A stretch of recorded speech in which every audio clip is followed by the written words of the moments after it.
Oke, hari ini kita bakal bahas sesuatu yang wow, keren banget. Gimana caranya limbah dari industri kayu bisa kita sulap jadi material canggih? Yup, kita akan kupas tuntas masa depannya bioplastik. Coba deh bayangin sejenak. Gimana kalau kita nggak perlu lagi ngebor minyak bumi cuma buat bikin plastik yang kuat? Gimana kalau semua yang kita butuhin itu, ya udah ada di alam, tumbuh di pohon, tinggal nunggu diolah?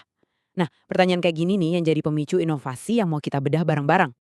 Oke, sekarang ayo kita masuk lebih dalam. Biar ngerti solusinya, kita harus paham dulu dong akarnya masalahnya di mana. Dan masalahnya itu ada di bahan-bahan yang kita pakai setiap hari. Jadi, kita ini kayak lagi di persimpangan jalan nih. Di satu sisi, ada resin yang bahannya dari minyak bumi. Emang sih kuat, tapi ya gitu, ngandelin sumber daya yang bakal habis dan seringkali pakai bahan kimia berbahaya. Nah, di sisi lain, ada bioresin. Ini 100% terbarukan dari biomasa. Bedanya jauh banget kan? Makanya para ilmuwan getol banget nyari alternatifnya. Dan ini bukan cuma omongan ya, ini kutipan langsung dari risetnya yang benar-benar negasin bahayanya resin tradisional. Kata kuncinya jelas banget, tidak ramah lingkungan dan beracun. Nah, ini dia nih masalah yang pengen kita selesaikan. Oke, masalahnya udah jelas. Sekarang kita pindah ke solusinya.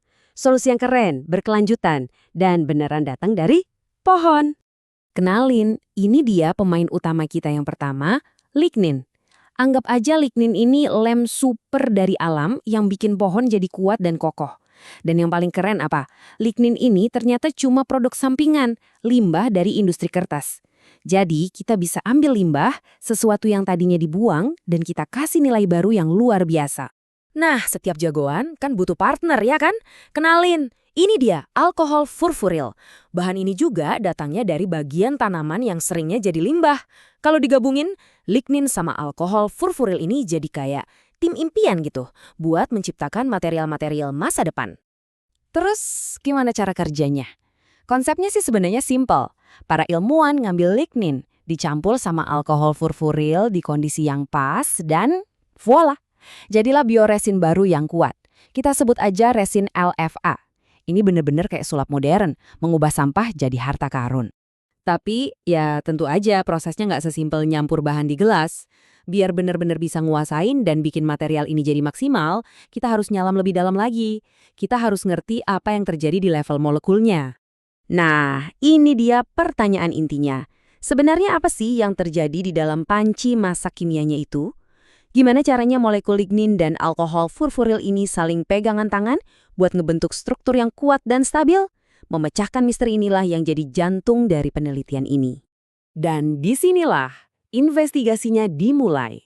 Ayo kita intip gimana para peneliti ini jadi kayak detektif molekuler, pakai alat-alat canggih buat mecahin kode kimia dari bioresin baru ini. Langkah pertama, seorang detektif memisahkan barang bukti. Para peneliti ngambil bioresin LFA ini terus dibagi jadi dua bagian. Satu yang bisa larut di air, satu lagi nggak bisa. Mirip kayak kita misahin garam dari pasir pakai air. Setiap bagian kan punya sifatnya sendiri-sendiri. Nah, dengan misahin mereka, kita jadi bisa ngerti peran masing-masing di struktur besarnya. Oke, sekarang kita lihat bagian yang nggak larut di air. Kelihatan kan? Bagian ini isinya didominasi sama lignin, sekitar 85%. Nah, ini petunjuk pertama kita. Bagian yang nggak larut ini sifatnya persis kayak yang kita duga dari bahan utamanya, lignin, yang emang dasarnya nggak suka air. Tapi, coba lihat yang ini. Di bagian yang bisa larut di air, ceritanya beda banget. Komposisinya jauh lebih seimbang, hampir 50-50. Ini petunjuk besar. Artinya, ini bukan lagi sekedar lignin sama alkohol furfuril yang cuma nempel-nempel aja. Mereka udah bereaksi, udah nyatu jadi zat hibrida baru yang sifatnya beda total, yaitu jadi bisa larut dalam air. Terus, gimana caranya kita bisa ngintip ikatan-ikatan baru ini? Jawabannya ada di alat canggih namanya spektroskopi NMR. Gampangnya bayangin aja ini kayak MRI super canggih, tapi buat molekul. Buat kita-kita, gambar ini mungkin kelihatannya cuma grafik ruwet.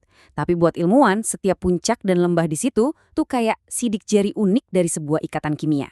Dari sinilah mereka bisa bikin peta detail struktur resinnya. Jadi apa isi petanya? Penemuan besar pertama, ada bukti ikatan langsung yang kuat banget.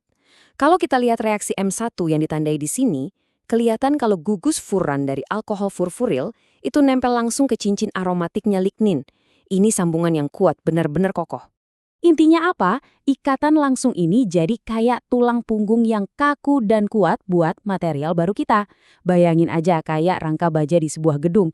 Dia yang kasih kekuatan dan stabilitas. Nah, inilah fondasi kekuatan si bioresin ini. Tapi ceritanya belum selesai. Penemuan kedua ini malah lebih mengejutkan lagi, soalnya nggak terduga. Peta NMR tadi juga nunjukin kalau kadang-kadang, seperti yang bisa kita lihat di reaksi M5 sampai M8 ini, cincin furanya itu sendiri bisa kebuka. Dan waktu kebuka, dia ngebentuk jenis ikatan yang beda lagi. Terus, apa artinya cincin yang kebuka ini buat material kita? Gini, kalau ikatan yang pertama tadi itu ibaratnya tulang punggung yang kaku, nah mekanisme kedua ini nambahin fleksibilitas dan variasi.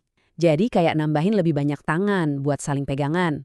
Ini bikin jaringannya bisa jadi lebih kompleks dan lebih gampang diatur sesuai kemauan kita. Nah, dengan semua pengetahuan baru ini, kita jadi nggak cuma asal campur terus berharap hasilnya bagus. Sekarang, kita bisa mulai ngerancang material masa depan dengan sengaja, dengan cerdas. Jadi, kenapa sih detail-detail kimia ini penting banget? Soalnya, dengan ngerti cetak biromolekulernya, kita sekarang pegang resepnya. Kita bisa atur-atur reaksinya buat bikin material yang super kuat, misalnya untuk komponen mobil, atau yang lebih lentur buat casing elektronik. Kita bisa mengubah limbah murah jadi produk super mahal, dan yang paling penting, ini resep kita buat ninggalin plastik dari minyak bumi, dan beralih ke masa depan yang, tumbuh dari tanah.